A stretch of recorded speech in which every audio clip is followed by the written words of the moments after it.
Hello, good morning, students. Today in 12th class physics, we are continuing our discussion on optical instruments.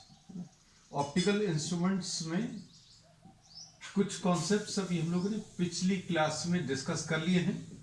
We'll take a quick revision of all those and then we'll be starting with simple microscope today.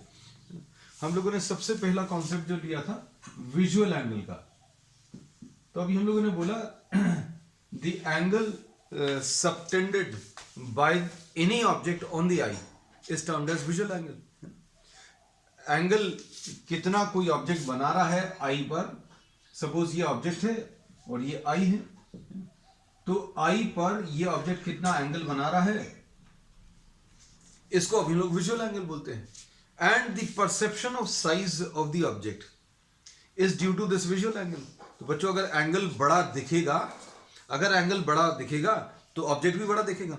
इसी वजह से due to the same reason we say that objects which are lying very far apart, जो objects बहुत ज्यादा दूर है वो बहुत छोटे दिखते हैं. अगर आपने इसी ऑब्जेक्ट को बच्चों थोड़ा सा और डिस्टेंस पर अगर ले गए, सेम साइज है, we are taking the same size, just see same size, we say that what happens, the object appears to be what smaller. Object जो है छोटा समझ में आ रहा, क्यों? रीजन क्या है? The same size of the object when shifted away from the I, distance अगर आप बढ़ा दोगे तो एंगल जो है कम बनेगा, और एंगल अगर कम बनेगा, विजुअल एंगल कम हो गया मतलब साइज कम आ जाएगा. तो अभी हम लोग ये कहते हैं किसी ऑब्जेक्ट का साइज अगर बढ़ाना है तो आपको उसको दूर से देखना कि पास से देखना है. तो आंसर क्या है? You have to look at a smaller distance, look for the object at a smaller distance. If the object is lying at very large distance, bring the object nearer. तो अभी आप उसको पास में लेकर आते जाओ, है ना. तो अभी हम लोग बोलेंगे पास में लाने पर ऑब्जेक्ट का साइज जो है बड़ा समझ में आता है. एक्चुअल में ऑब्जेक्ट का साइज जो है वो बड़ा नहीं होता, लेकिन अभी हम लोग ये बोलते हैं कि ऑब्जेक्ट ऐसा लगता है जैसे बड़ा हो गया. फिर इसके बाद ये कॉन्सेप्ट हो गया विजुअल एंगल का. अब विजुअल एंगल बच्चों अभी हम लोग क्या करते हैं, ऑप्टिकल इंस्ट्रूमेंट्स में we try to increase the visual angle. Optical instruments में we try to increase the visual angle. अब विजुअल एंगल कैसे इंक्रीज करते हैं ये अभी हम लोग इसमें आगे डिस्कस करेंगे. अब नॉर्मली अनएडेड आई मतलब विदाउट एनी इंस्ट्रूमेंट, अगर आपको ऑब्जेक्ट को बड़ा देखना है तो आपको क्या करना पड़ेगा? ऑब्जेक्ट को पास में लाना पड़ेगा. ऑब्जेक्ट को पास में लाने पर क्या होगा? इसका विजुअल एंगल बच्चों बड़ा हो जाएगा. ये ऑब्जेक्ट पास में आ गया तो क्या हो गया? आई पर जो एंगल बन रहा है वो बड़ा हो गया. आप इसको और पास में लेकर आते जाओ, ऑब्जेक्ट को और पास में लेकर आते जाओगे तो क्या होगा? विजुअल एंगल और बड़ा होता जाएगा. तो अभी हम लोग बोलेंगे as it appears to the eye the object becomes larger, मतलब ऐसा लगेगा जैसे ऑब्जेक्ट बड़ा हो गया. रीजन क्या है? क्योंकि विजुअल एंगल बड़ा हो गया. तो इस पूरे डिस्कशन का मतलब ये है, कंक्लूजन ये है कि if the size of the object has to be increase then you have to increase what? The visual angle. आपको विजुअल एंगल इंक्रीज करना पड़ेगा. अब आप अनएडेड आई विदाउट इंस्ट्रूमेंट अगर आप पास में लेकर आ रहे हो तो कितनी पास में ला सकते हो? तो अभी हम लोग बोल सकते हैं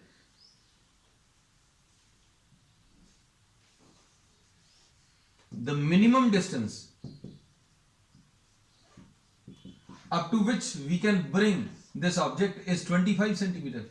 इसको अभी हम बोलते हैं least distance of distinct vision. Least distance of distinct vision normal healthy eye के लिए बच्चों 25 सेंटीमीटर है, और इसको डी से रिप्रेजेंट करते हैं. तो इसका यूज क्या है? हम लोग ये बोलते हैं ऑब्जेक्ट को अगर आप पास में लेकर आते जा रहे हो तो ऑब्जेक्ट को पास में लाने पर विजुअल एंगल इंक्रीज होता जा रहा है, और जैसे जैसे विजुअल एंगल इंक्रीज होगा उसका साइज भी ऐसा लगेगा जैसे बड़ा हो गया.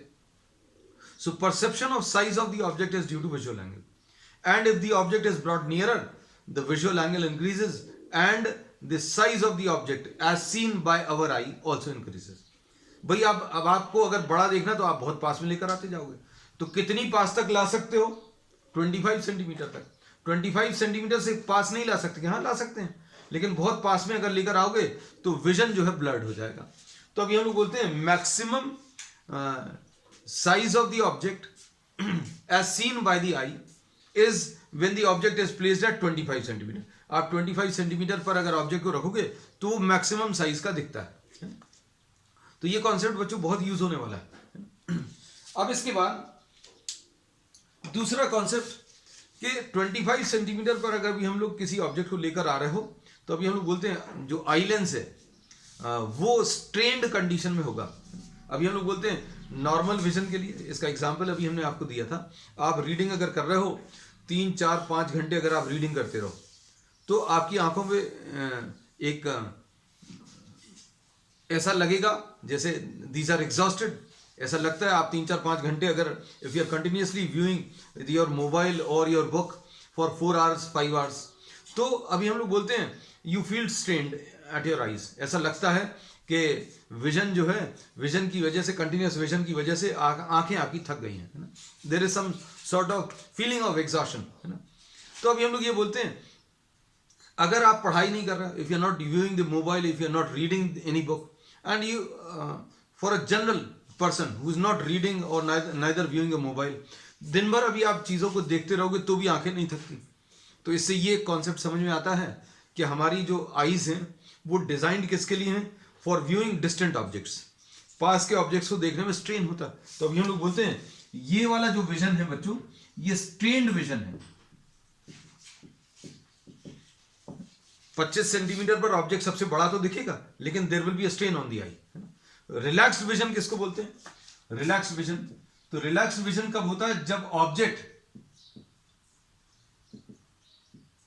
For objects at infinity at very large distances. अगर आप दिन भर घूमते रहें, पढ़ाई नहीं करें, मोबाइल भी नहीं देखें तो आंखें नहीं थकेंगी, है ना। तो ऐसा करना नहीं है ना, नहीं तो पता चला फॉलो कर लिया कि रिलैक्स विजन के लिए हमारी आईज डिजाइन है तो हमें वही करना है ना। So we say that relax vision is for what, our eye is designed for relax vision. We are the eye is used to viewing objects which are lying at very far distances. बहुत दूर के distances को देखने के लिए अभी हमारी आई designed है। और ये विजन बच्चों क्या कहलाता है, रिलैक्स विजन। 25 सेंटीमीटर का जो विजन है बच्चों, 25 सेंटीमीटर या कम डिस्टेंस का जो विजन है वो स्ट्रेन्ड विजन है ना। एक कॉन्सेप्ट बच्चों ये भी यूज होगा है, ये टर्म अभी हम लोग यूज करेंगे। अब इसके बाद अगला कॉन्सेप्ट जो यूज होता है बच्चों, इसमें क्या, अपर्चर का। पहला तो अभी हमने विजुअल एंगल का बता दिया, दूसरा अभी हमने अपर्चर का, कि aperture is related to what, the size. बच्चों size of the lens gives you what, the aperture. और जितना ज्यादा डिस्टेंस पर ऑब्जेक्ट को आपको देखना है, जितने ज्यादा डिस्टेंस के आपको ऑब्जेक्ट्स को देखना है उतना ज्यादा आपको अपर्चर चाहिए पड़ेगा, है ना। So we say for objects which are lying very near, आंख के अगर बहुत पास में अगर कोई ऑब्जेक्ट है तो उससे sufficient amount of light is entering, है ना। लाइट जो है उससे सफिशिएंट अमाउंट में आ रही है, तो उसको देखने के लिए आप छोटे अपर्चर का लेंस यूज कर सकते हो, छोटे साइज का। लेकिन बहुत दूर के ऑब्जेक्ट, स्टार्स को अगर देखना है तो स्टार्स से जो लाइट आ रही है, डिस्टेंस बहुत ज्यादा होने के कारण, विजुअल एंगल बहुत कम होने के कारण, small amount of light is entering into our eye. बहुत कम लाइट एंटर कर रही है, और ज्यादा से ज्यादा गैदर करने के लिए अभी हम लोग क्या करेंगे, अपर्चर बड़ा रखेंगे, है ना। तो अब ये चीज भी, ये कॉन्सेप्ट भी याद रखना कि पास की चीजों को देखने के लिए स्मॉल अपर्चर, दूर की चीजों को देखने के लिए लार्ज अपर्चर। लार्ज अपर्चर क्यों, क्योंकि for very large distant objects the light which is coming from the objects is very small, and to gather maximum amount of light you need what, larger opening, larger aperture। दूसरा concept बच्चों अभी हम लोग ये use करते हैं। पहला concept क्या था, पहला कॉन्सेप्ट ये था कि विजुअल एंगल जो अभी हम लोग ले रहे हैं, the size of the image which is seen,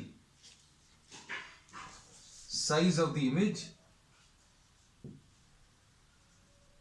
as seen by the eye is directly proportional to visual angle। पहला कॉन्सेप्ट ये लिया, ठीक है, जितना ज्यादा विजुअल एंगल होगा उतना ज्यादा साइज आएगा।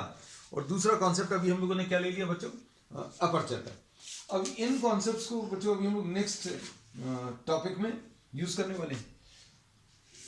अब नेक्स्ट टॉपिक इसमें जो है वो है microscope, simple microscope. Optical instruments में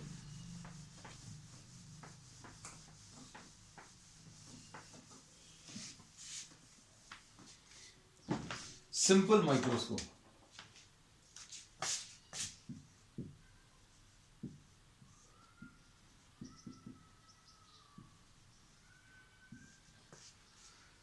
सिंपल माइक्रोस्कोप क्या है बच्चों? इट कंसिस्ट ऑफ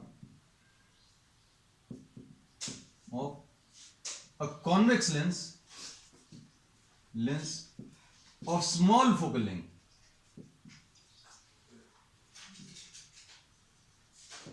छोटी फोकल लेंथ का आप कॉन्वेक्स लेंस, इसको आप सिंपल माइक्रोस्कोप की तरह यूज कर सकते हैं। जो अभी आपने देखा होगा magnifying glass, if you are trying to see a book और if you try to read a book through the magnifying glass, the size of the alphabets appear to be larger, है ना? तो अब इसमें हम लोगों ने ये बता दिया कि सिंपल माइक्रोस्कोप में कुछ नहीं है, एक सिंपल कॉन्वेक्स लेंस है जिसकी एक छोटी फोकल लेंथ है, स्मॉल फोकल लेंथ। अब इसमें प्रिंसिपल क्या है? इसका प्रिंसिपल इसमें यह है कि इफ वेरी स्मॉल नहीं बोल रहे, स्मॉल फोकल लेंथ, मतलब फोकल लेंथ बच्चों बहुत ज्यादा कम नहीं करनी है। ये अभी हम इसका रीजन आगे भी डिस्कस करेंगे। इसमें प्रिंसिपल जो है इसका ये है, जो अभी हम लोगों ने पिछली क्लास में भी डिस्कस किया था। If the object is placed between the optical centre, अगर आपने इस ऑब्जेक्ट को, किसी ऑब्जेक्ट को ऑप्टिकल सेंटर और फोकस के बीच में रख दिया, तो क्या होगा? Magnified virtual and erect image will be found. अगर आपने ऑब्जेक्ट को ऑप्टिकल सेंटर और फोकस के बीच में रख लिया तो कैसे ये इमेज बनेगी? ये अभी हमने लास्ट क्लास में डिस्कस किया था, आज फिर से ले ले रहा है। अब इसका इमेज का फॉर्मेशन अगर आपको लेना है तो क्या करेंगे? Light ray parallel to the principal axis ये ले ली, and after refraction this will pass through the focus. ये आ गया। Second light ray through the optical centre will go undeviated.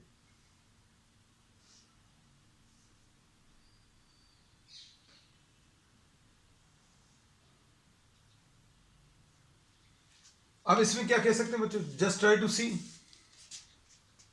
that these light rays are diverging light rays। ये बच्चों diverge कर रही हैं।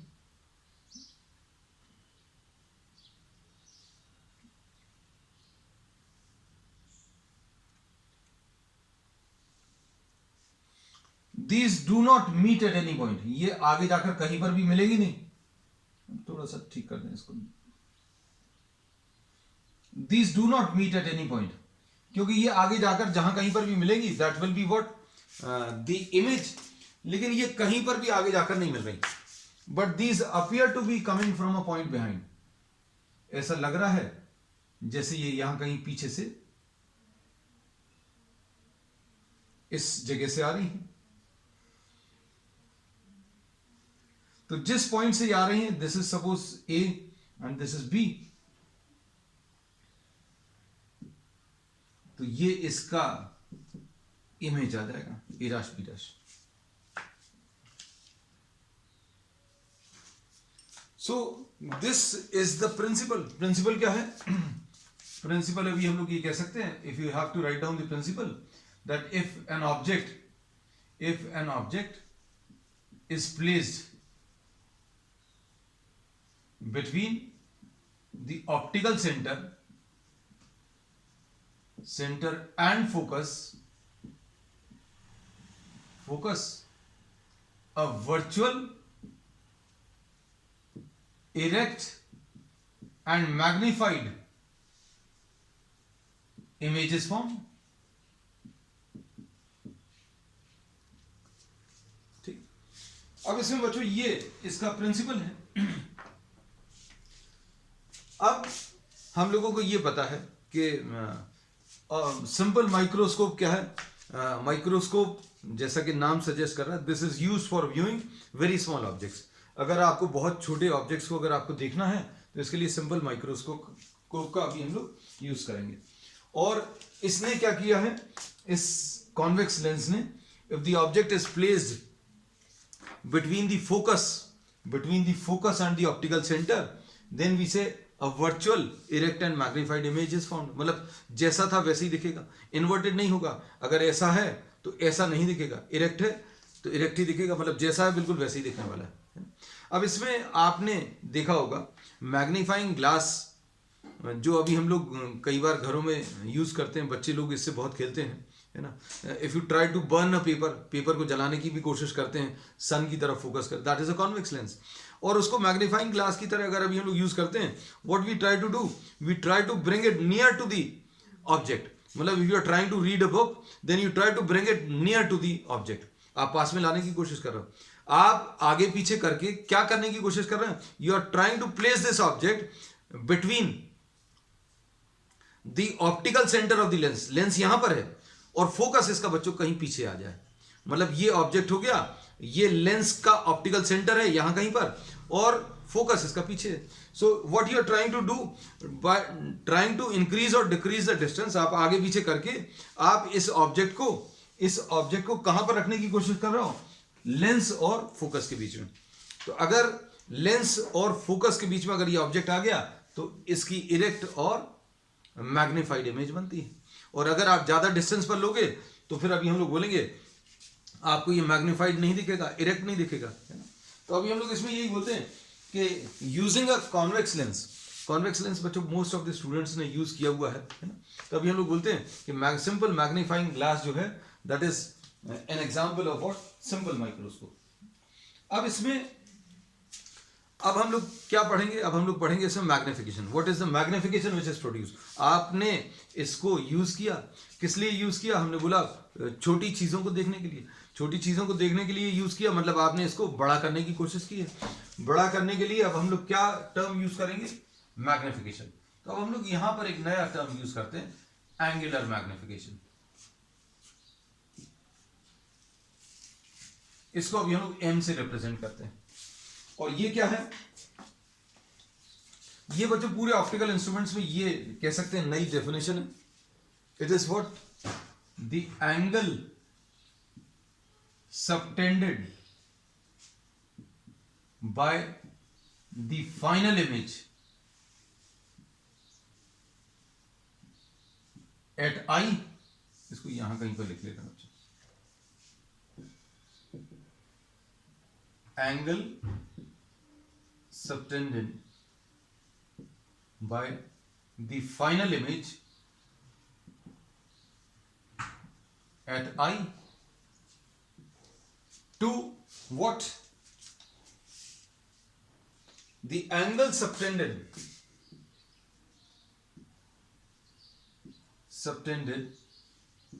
by the object at the eye when it is placed at capital D. Capital D क्या है बच्चों, ये आज ही अभी हम लोगों ने बताया था, रिवाइज कराया। It is the least distance of distinct vision. Magnification अभी हम लोगों ने ये बोला, it is the angle subtended by the final image at the eye. हम लोगों को ये तो पता चल गया आज जो डिस्कशन लिया, और पिछली क्लास में भी अभी हमने बहुत डिटेल में लिया था कि perception of size of the object is due to what the angle subtended by the object at the eye, है ना। तो अभी हम लोग ये कहते हैं कि सबसे पहली चीज तो ये देखो कि बिना किसी इंस्ट्रूमेंट के, without any instrument, what is the maximum size which you can see for this object. अगर आपने इसको यहां पर रखा और यहां पर रखा और पास में रखा और पास में रखा, तो क्या होगा, जैसे जैसे पास में लेकर आते जाओगे, if the object is brought nearer, what will happen, the visual angle will increase, visual angle बच्चों increase होगा। तो अभी हम लोगों को कितनी पास में लाना है इसको अभी हम लोग बोलेंगे इसको इतनी पास में लाना है कि आप मैक्सिमम साइज का देख पाओ। और मैक्सिमम साइज का कहां पर दिखेगा, 25 सेंटीमीटर का, 25 सेंटीमीटर डिस्टेंस पर, when the distance between this object and the eye is 25 centimeter, you will see this object as maximum size object, है ना। ये इससे ज्यादा पास में नहीं ला सकते, क्यों, क्योंकि अभी हम लोगों ने बोला इससे कम डिस्टेंस पर अगर लाओगे तो विजन जो है ब्लर्ड हो जाएगा, है ना। So we say that the object, if this is viewed, if this object is seen with the help of an unaided eye, बिना किसी इंस्ट्रूमेंट के आप अगर इसको देखो तो कितना बड़ा देख सकते हो। सबसे बड़ा कहां पर देख सकते हो, the largest size will be seen when the object is placed at 25 centimetre. तो अभी आपने बिना इंस्ट्रूमेंट के इसको सबसे बड़ा कर लिया, ये लिखा होगा। Angle subtended by the object at the eye when it is placed at D. आपने इसको सबसे बड़ा देख लिया। सबसे बड़ा कैसे? Unaided eye, without any instrument you are placing this at 25 centimetre, और देख लिया। अब उसके बाद क्या किया? अब ये माइक्रोस्कोप लगाया। अब ये माइक्रोस्कोप क्या करेगा बच्चों? इस माइक्रोस्कोप ने क्या किया? इसका साइज बड़ा कर दिया, है ना। मतलब क्या कर रहे हैं? We are trying to increase the visual angle. हम लोग विजुअल एंगल बड़ा करने की कोशिश कर रहे हैं। विजुअल एंगल कैसे बड़ा किया भाई? एक तो तरीका ये था कि आप इसको पास में ले आओ। अब इससे पास में तो ला नहीं सकते। फिर अब हमने क्या किया? इसका साइज बड़ा कर दिया। इसका साइज अगर आप बड़ा कर दें, सपोज फॉर एग्जाम्पल हमने ये बोला कि ये 25 सेंटीमीटर पर रखा हुआ है ये ऑब्जेक्ट, और आपने ये मैक्सिमम विजुअल एंगल ले लिया। अब क्या किया आपने? अब आपने इसका साइज बड़ा कर लिया। अब साइज अगर बड़ा कर लिया तो आई पर जो एंगल बनेगा वो बड़ा हो जाएगा। तो यहां पर अभी हम लोगों ने क्या लिया? Angle subtended by the final image at the eye. मतलब ये इंस्ट्रूमेंट जो भी अभी हम लोग यूज कर रहे हैं वो क्या कर रहा है? इस एंगल को इंक्रीज कर रहा है। कौन से वाले एंगल को बच्चों? इसको अभी हम लोग नाम दे रहे हैं ना, क्योंकि इस एंगल की अभी हम लोग बार बार बात करेंगे। This is the angle subtended by the final image at the I, and this is the angle subtended by the object at the eye when it is placed at how much? 25 centimetre. तो अब ये चीज अच्छे से समझने की कोशिश करना बच्चों, क्योंकि ये अब हम लोग आगे के टॉपिक्स में यूज करने वाले हैं। हमने ये बोला कि नीचे वाला term alpha, the angle subtended by the object at eye when it is at 25 centimetre. ऐसे में अभी हम लोग क्या बोलेंगे? The size of the object is maximum at 25 centimetre. Unaided eye, unaided eye बिना किसी मदद के। तो अल्फा एंगल कब बन रहा है बच्चों? जब हमने इसको 25 सेंटीमीटर पर लिया है। अब इंस्ट्रूमेंट लगाया तो इंस्ट्रूमेंट इसका बीटा विजुअल एंगल जो है बच्चों बड़ा करेगा। कैसे बड़ा करेगा? इसका साइज बड़ा कर देगा। अब ये कितना बड़ा करेगा उसके ऊपर डिपेंड करेगा मैग्निफिकेशन, है। तो ये बच्चों किससे रिलेटेड है? ये इंस्ट्रूमेंट से रिलेटेड है। जो भी इंस्ट्रूमेंट है वो उसका विजुअल एंगल कितना बढ़ा रहा है उससे रिलेटेड है। ये बच्चों किससे रिलेटेड है? This does not depend on instrument. ये अल्फा एंगल जो है बच्चों इंस्ट्रूमेंट के ऊपर डिपेंड नहीं करता। तो अब हम लोगों ने मैग्निफिकेशन वाला टर्म बता दिया। The angle subtended by the final image at the eye upon the angle subtended by the object at the eye. तो बिना इंस्ट्रूमेंट के आप 25 सेंटीमीटर पर ले आओ, सबसे बड़ा दिखेगा। फिर इंस्ट्रूमेंट लगाओ, इंस्ट्रूमेंट लगाने से क्या होगा? उसका साइज आप बड़ा करोगे, साइज बड़ा करोगे तो एंगल बड़ा हो जाएगा। एंगल कितना हो जाएगा? बीटा हो जाएगा। तो ये कितना ज्यादा बड़ा हो जाएगा? जैसे सपोज फॉर एग्जांपल ये अगर आपका 5 डिग्रीज है और ये अगर 20 डिग्रीज बन गया तो मैग्निफिकेशन कितना हो गया बच्चों? 4 टाइम्स हो गया। तो object will be appearing to be 4 times larger. अब मान लीजिए ये 5 डिग्रीज है, फिर आपने क्या किया? ये जो एंगल बन रहा है आई पर, आपने इंस्ट्रूमेंट लगाया, इंस्ट्रूमेंट लगाकर आपने क्या इंक्रीज कर लिया? इमेज एक बनाई, और उस इमेज ने आंख पर कितना एंगल बनाया? सपोज 25 डिग्रीज बनाया। तो मैग्निफिकेशन बच्चों कितना आ जाएगा? 5 आ जाएगा। मतलब ये ऑब्जेक्ट 5 गुना ज्यादा बड़ा दिखेगा, 5 टाइम्स लार्जर, है ना।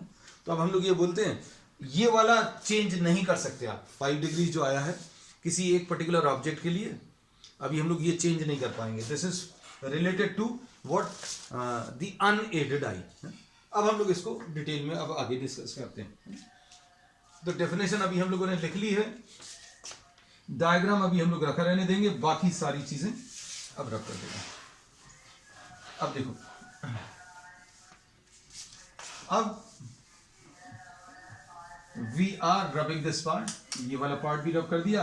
We are just having the diagram and diagram भर रखा हुआ है और ये मैग्निफिकेशन की डेफिनेशन रखी हुई है. So magnification is equal to what, beta divided by alpha. अब अल्फा क्या चीज है बच्चों? ये जो ऑब्जेक्ट है, इस ऑब्जेक्ट को, ये देखो उतना ही साइज रखा है अभी हम लोगों ने. ऑब्जेक्ट को आप कितने डिस्टेंस पर रख लो, डी डिस्टेंस पर रख लो, और ये आई पर कितना एंगल बनाएगा, इसको अभी हम लोगों ने अल्फा बोल दिया. We are writing this as what, alpha. अच्छे सुनना, ये ए बी ऑब्जेक्ट को आपने कहां पर रख लिया, 25 सेंटीमीटर पर रख लिया, तो आई पर जो एंगल बनेगा ये अल्फा है.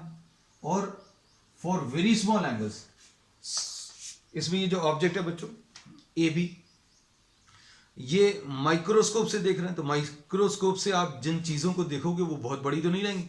हमने बनाया जरूर इतना बड़ा है, लेकिन इसका साइज बहुत छोटा रहता है ना. तो अगर ये बहुत छोटा है और इसको आप 25 सेंटीमीटर पर रखोगे तो ये एंगल तो बच्चों बहुत छोटा आने वाला है ना. तो अभी हम लोग बोलेंगे alpha is very very small. Alpha and beta जो है वेरी वेरी स्मॉल. तो tan अल्फा कितना आ जाएगा, तो tan अल्फा बच्चों अल्फा के बराबर आ जाएगा.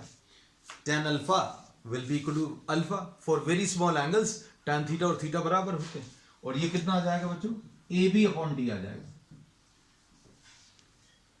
ठीक. अब इसके बाद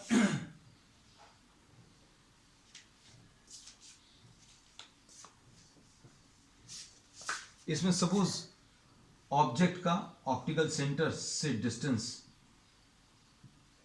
u है. u is the what, the object distance. ये ऑब्जेक्ट डिस्टेंस बोलते हैं बच्चों अभी हम लोग, और इसको ue बोल दे रहे हैं, है ना, क्योंकि इसमें आगे जाकर अभी हम लोग आईपीस और ऑब्जेक्टिव लेंसेज, दो टाइप के लेंसेज की बात करते हैं. हमारी आई की पोजीशन यहां कहीं पर है, और चूंकि ये लेंस आई के पास है इसलिए इसको आईपीस बोलते हैं. अभी हम लोग आगे के इंस्ट्रूमेंट्स में यूज करेंगे, तो we are writing this as U E. अब इसमें आई की पोजीशन बच्चों अगर यहां कहीं पर है, अगर अभी हम लोग आई की पोजीशन यहां कहीं पर है, तो फाइनल इमेज आई पर जो एंगल बना रही है उसको अभी हम लोग बीटा बोल दे रहे हैं. Suppose this is beta. तो अब हम लोग क्या करने वाले बच्चों, m will be equal to beta divided by alpha. तो tan बीटा कितना आ जाएगा, tan beta will be a dash b dash upon c b dash. देखना, tan beta a dash b dash upon c b dash. और इसको अभी हम लोग और क्या लिख सकते हैं बच्चों, A B upon C B, ऐसा लिख सकते हैं. तो ये ए बी हम लोग ये वाला टर्म बच्चों यूज करेंगे. कौन सा वाला, ये वाला. क्यों, क्योंकि अल्फा में ए बी आ रहा है और बीटा में भी ए बी वाला टर्म अभी हम लोग यूज कर लेंगे. इसको ए बी लिख लिया. और सी बी बच्चों क्या है, सी बी अभी हम लोग को मालूम है, C B is what, Yui.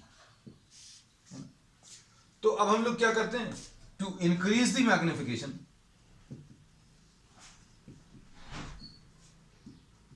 अगर आपको मैग्निफिकेशन बढ़ाना है तो अभी आप क्या करोगे, या तो बीटा को बढ़ाओगे या अल्फा को कम करोगे, या दोनों चीजें करोगे, है ना. तो अभी हम लोगों ने ये तो बता दिया अल्फा को आप चेंज नहीं कर पाते हो. Alpha this can not be change. क्यों नहीं चेंज कर सकते हैं बच्चों, ये हम बार बार इसलिए बता रहे हैं क्योंकि आगे बहुत यूज होगा. अल्फा क्यों नहीं चेंज कर पाओगे, अल्फा भी हमने क्या बोला, the angle subtended by the object at the eye when it is placed at 25 centimetre. भाई बिना किसी इंस्ट्रूमेंट के आप सबसे बड़ा देख लो. इसको कैसे देखोगे, सबसे बड़ा पास में लाते जाओ.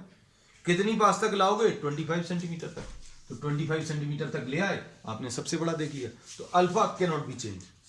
अब अगर आपको m बढ़ाना है, to increase the value of m,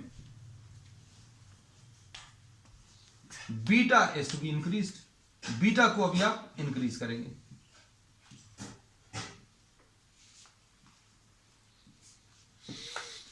ठीक है. अब देखो मैग्निफिकेशन बच्चों बीटा अपॉन अल्फा है. बीटा देखो कितना आ जाएगा, बीटा ये लिखा हुआ है A B upon you E upon alpha कितना है, तो अल्फा है ए बी अपॉन डी. तो इसमें ए बी और ए बी कैंसिल हो जाएगा, तो मैग्निफिकेशन बच्चों डी अपॉन यू ई आ गया। Magnification of this lens will be और this simple microscope will be D upon you E. अब इसमें देखना यू ई क्या चीज है बच्चों, ये याद रखना, you E is the distance, you E is the distance eight which the object is placed. इस लेंस से आपने इस ऑब्जेक्ट को कितने डिस्टेंस पर रखा है उसको यू ई बोलेंगे। भाई आपने मैग्नीफाई करने के लिए आपने किताब के पास में लेंस को लेकर आए and just note down the distance between the object and the lens, ये यू ई आ गया। अब इसमें कुछ केसेस अभी हम लोग लेंगे अच्छे सुनो, किसको रब कर दें, ये सब कुछ नोट कर लेना बच्चों, क्योंकि ये अब हम लोग इसका बहुत ज़्यादा अब यूज़ नहीं करने वाले। इसमें अब एक स्पेशल केस अभी हम लोग लेने वाले हैं, कौन सा,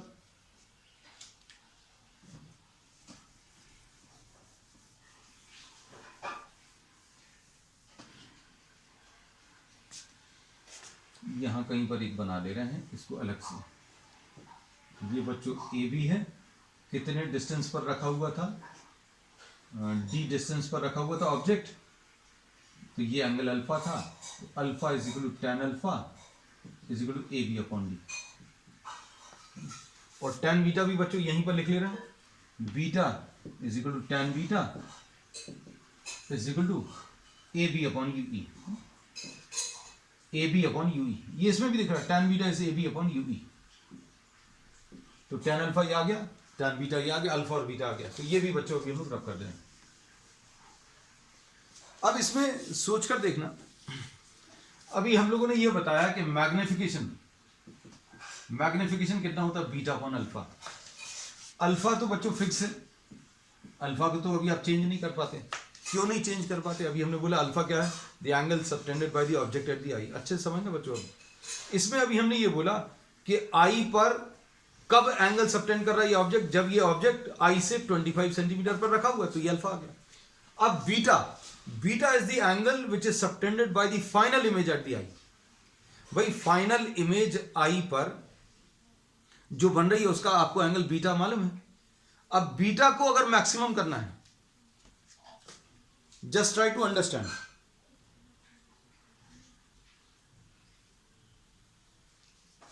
अगर आपको बीटा को मैक्सिमम करना है तो ये जो इमेज बन रही है, सपोज ये ए डैश बी डैश,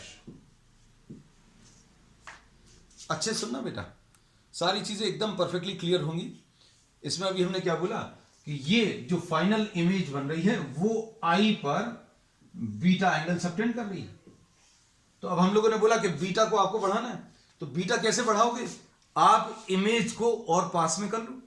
भाई जो इमेज इतनी दूर बन रही थी आप इसको और पास में कर लो, तो क्या होगा, ये बीटा बढ़ जाएगा आई पर बनने वाला एंगल। अब आप इसको और पास में कर लो, है ना, बीटा आपको इंक्रीज करना है, तो बीटा बढ़ाने का तरीका क्या है,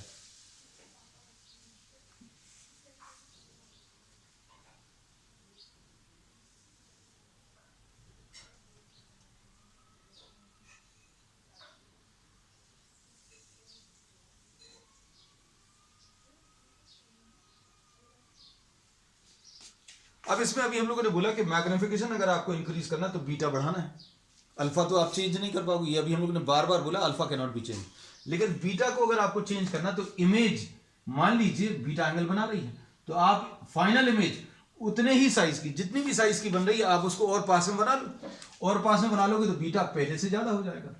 तो अब हम लोग क्या कर सकते हैं बच्चों, हम लोग किसी भी तरीके से ये जो सेटिंग है distance between the object and the lens, आप उसको इस हिसाब से चेंज करो कि ये बीटा मैक्सिमम आ जाए, और बीटा को मैक्सिमम करने के लिए, इसको मैक्सिमम करने के लिए अभी हम लोग क्या करना पड़ेगा, फाइनल इमेज को आई के पास में बनाना पड़ेगा। अब कितनी पास में बढ़ाओगे, जितनी ज्यादा पास में बनाओगे उतना ज्यादा बीटा हो जाएगा। अब आप कितनी पास तक ला सकते हो, तो फाइनल इमेज जो है आप उसको डी पर बना लो। फाइनल इमेज को कहां पर बना लो बच्चों, डी पर। डी क्या है, the least distance of distinct vision, है ना। इससे ज्यादा बीटा भी आप कर नहीं पाओगे। तो मैक्सिमम मैग्निफिकेशन कब मिलेगा, अब इसको अच्छे से समझना।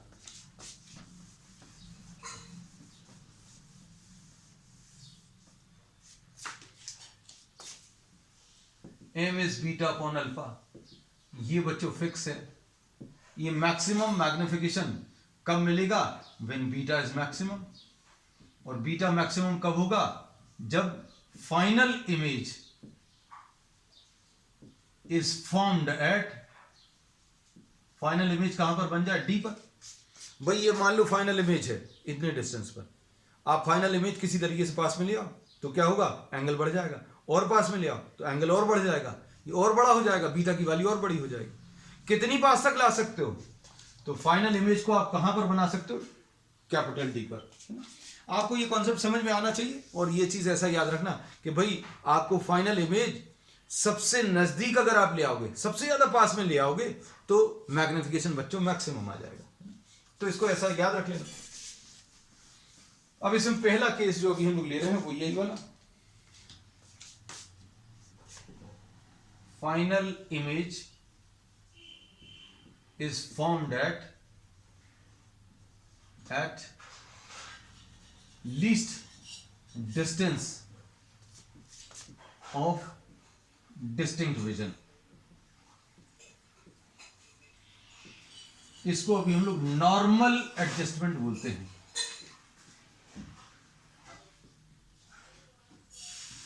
इसको क्या बोलते हैं बच्चों, नॉर्मल एडजस्टमेंट। इसमें मैग्निफिकेशन बच्चों कितना आ जाएगा, magnification will be equal to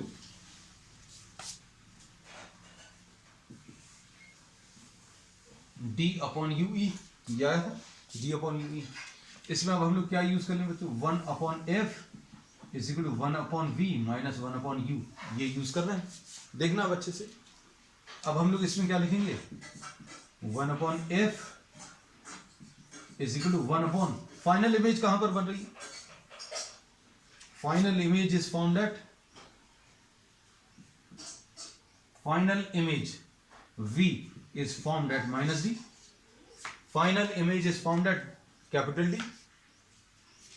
U कितना बच्चों, तो U की value minus U E, U की वैल्यू माइनस यू ई, क्यों, क्योंकि this is place to the left side. तो अब हम लोग इसको क्या लिख लेंगे, माइनस 1 अपॉन, इसमें v की जगह माइनस डी रख दिया। v की जगह माइनस डी क्यों, क्योंकि फाइनल इमेज जो बन रही है वो कितने डिस्टेंस पर बन रही है, d पर, हम इसी में बना दे रहे हैं। और ये चूंकि लेफ्ट साइड पर बन रही है, इंसिडेंट लाइट राइट की तरफ ट्रैवल कर रही है, इसलिए ये डिस्टेंस नेगेटिव आएगा, यू ई भी नेगेटिव आएगा। ये दोनों वैल्यूज अगर आप रखोगे तो कितना आ जाएगा, ये 1 upon f plus 1 upon d is equal to 1 upon you e, और इससे d plus f upon d into f आ जाएगा is equal to 1 upon you e, और इससे यू ई की वैल्यू बच्चों कितनी मिल जाएगी, यू ई की value d into f upon d plus F, ऐसा कुछ आ जाएगा। तो अब इसमें ये वैल्यूज रख दो, मैग्निफिकेशन में d अपॉन यू ई की value d into f upon d plus f, इसमें d और d कैंसिल होगा, d plus f upon f आ जाएगा, और इसको सॉल्व करने पर बच्चों कितना मिलेगा, d अपॉन एफ प्लस 1, यानी 1 प्लस डी अपॉन एफ। ये बच्चों क्या आ गया, ये मैक्सिमम मैग्निफिकेशन आ गया, 1 प्लस डी अपॉन एफ। और मैग्निफिकेशन कब ज्यादा होगा, जब f की वैल्यू कम होगी। f को अगर आप कम करते जाओगे तो मैग्निफिकेशन बढ़ता चला जाएगा, लेकिन f को आप बहुत ज्यादा कम नहीं कर सकते। f को कम करने का मतलब क्या है बच्चों, f को कम करने का मतलब यह है कि आप जो लेंस ऐसा ले रहे थे पतला सा, अब आप ऐसा कुछ लोगे, और कम f मतलब और ज्यादा थिक लेंस है ना, तो आप बहुत ज्यादा कम नहीं कर सकते है ना। तो ये अभी हम लोग देखते हैं, एनसीईआरटी ये स्पेसिफाई करती है कि मैग्निफिकेशन जो मैक्सिमम आप ले सकते हो वो 9 ले सकते हो। सिंपल माइक्रोस्कोप का मैक्सिमम मैग्निफिकेशन बच्चों कितना, 9 लिया जा सकता। तो ये पहला केस था। अब उसके बाद बच्चों दूसरा केस,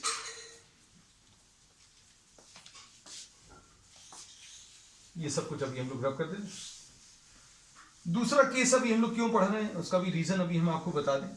देखो जो फाइनल इमेज बनेगी, फाइनल इमेज जो भी बन रही थी, आपने इसको पास में लाते गए, कहां तक ले आए, आप कहां तक ले आए, मैक्सिमम मैग्निफिकेशन लेने के लिए आपने क्या किया, मैक्सिमम मैग्निफिकेशन लेने के लिए आपने बीटा को बढ़ाया, बीटा को बढ़ाया मतलब जो फाइनल इमेज बन रही थी उसको पास में लेकर आए, और पास में लेकर आए। कितनी पास में लेकर आ सकते हो वो डी है, ये अभी हमने लिखा कि भाई आप डी से ज्यादा और पास में नहीं ला सकते, है ना। तो ये अभी हम लोगों ने कंडीशंस जो निकाली मैक्सिमम मैग्निफिकेशन की, वो कब है, जब फाइनल इमेज 25 सेंटीमीटर पर बन रही है। अब बच्चों ये जो 25 सेंटीमीटर पर जो इमेज बनती है वो स्ट्रेन्ड विजन है, मतलब आंखों पे थोड़ा सा स्ट्रेन आएगा।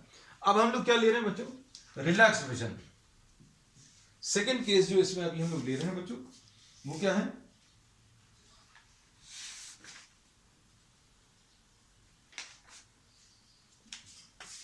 सॉरी ये हमने गलत जगह लिख दिया। When final image is formed at least distance, normal, ये तो स्ट्रेन्ड विजन है बच्चों, अभी हमने पहले सही बताया था, यहां पर गलत लिखा स्ट्रेन्ड विजन। स्ट्रेन्ड विजन क्यों है, क्योंकि ये फाइनल इमेज जो बन रही है वो कहां पर बन रही है, 25 सेंटीमीटर पर बन रही है। अब बच्चों final image formed at infinity,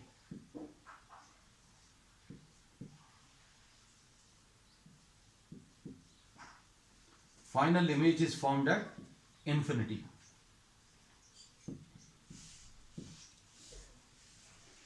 ये रिलैक्स विजन है, क्योंकि कोई भी चीज अगर आप दूर की देख रहे हो, बहुत दूर की अगर आप कोई देखोगे तो वो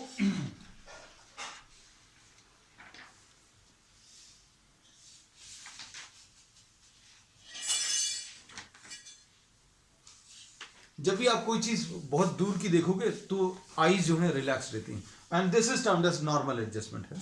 अब इसमें अभी हम लोग क्या बोलेंगे, आपको 1/f is equal to 1/v minus 1/u, ये यूज कर लो। अब इसमें 1/f is equal to 1/v, v कितना है बच्चों, infinity, final image is formed at infinity, और u बच्चों कितना है, माइनस ue, तो कितना आ जाएगा 1/f is equal to 1/ue, मतलब ue की वैल्यू कितनी आ जाएगी, f। तो ये डायरेक्टली भी बता सकते हो, कुछ बच्चों को ये चीज याद होगी कि ऑब्जेक्ट को अगर आप कहां पर रखोगे, फोकस पर रखोगे, हम छोटा सा एक डायग्राम बना दे रहे हैं, फोकस पर अगर आप रखोगे तो क्या होगा, इसकी जो फाइनल इमेज बनेगी बच्चों, light rays will become parallel after refraction and these will be meeting at infinity।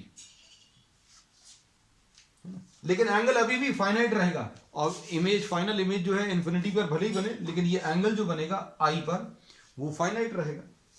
तो ue जो बच्चों किसके बराबर आ गया, f के बराबर। अब मैग्निफिकेशन क्या आ जाएगा, तो मैग्निफिकेशन आ जाएगा बीटा डिवाइडेड बाय अल्फा, जिसको सॉल्व करने पर d/ue आया था, और ये d/ue की जगह अभी हम लोग क्या लिख लें, f। तो स्ट्रेन्ड विजन कब होता है, जब फाइनल इमेज 25 सेंटीमीटर पर बन रही है। फाइनल इमेज को आप पास में लाते गए, क्यों पास में लाते गए, क्योंकि आपको बीटा बढ़ाना है। फाइनल इमेज अगर इधर पर बनी थी तो बीटा थोड़ा सा कम आया था, आप पास में लेकर आओगे तो बीटा बढ़ जाएगा, और पास में लाओगे तो बीटा और बढ़ जाएगा। कितनी पास में ला सकते हो, least distance of distant vision तक ला सकते हो, 25 सेंटीमीटर तक ला सकते हो। और इसमें मैग्निफिकेशन कितना आया था, 1 + d/f। और normal adjustment, relax vision, relax vision कब है, जब फाइनल इमेज इंफिनिटी पर बन रही, और इंफिनिटी पर जब फाइनल इमेज बन रही है तो मैग्निफिकेशन कितना है, d/f। तो इससे कितना कम है बच्चों, 1 + d/f है, ये d/f, मतलब जितना भी यहां पर मैग्निफिकेशन मिल रहा था उससे सिर्फ एक कम है, only 1 less, but the vision is relaxed vision, है ना, रिलैक्स विजन है। तो मैग्निफिकेशन बच्चों कैसा होता है किसी भी सिंपल माइक्रोस्कोप का, magnification of a simple microscope lies between d/f and d/f+1। ये कब मिलता है, फाइनल इमेज इन्फिनिटी पर। ये कब मिलता है? फाइनल इमेज डी पर, ये वाला। ये कौन सा है बच्चों? स्ट्रेन्ड विजन है। और ये कैसा बच्चों? ये रिलैक्स विजन। और बाकी केसेस के लिए मैग्निफिकेशन इन दोनों वैल्यूज के बीच में लाई करेगा। And NCERT specifies that the maximum magnification which can be formed is 9. Maximum magnification बच्चों कितना? This is smaller than or equal to 9. ठीक है? So this finishes our topic what simple microscope। और इसके जो कॉन्सेप्ट्स अभी हम लोगों ने डेवलप किए हैं आज, वो अभी हम लोग आगे कंपाउंड माइक्रोस्कोप में यूज करने वाले हैं। That's all for today.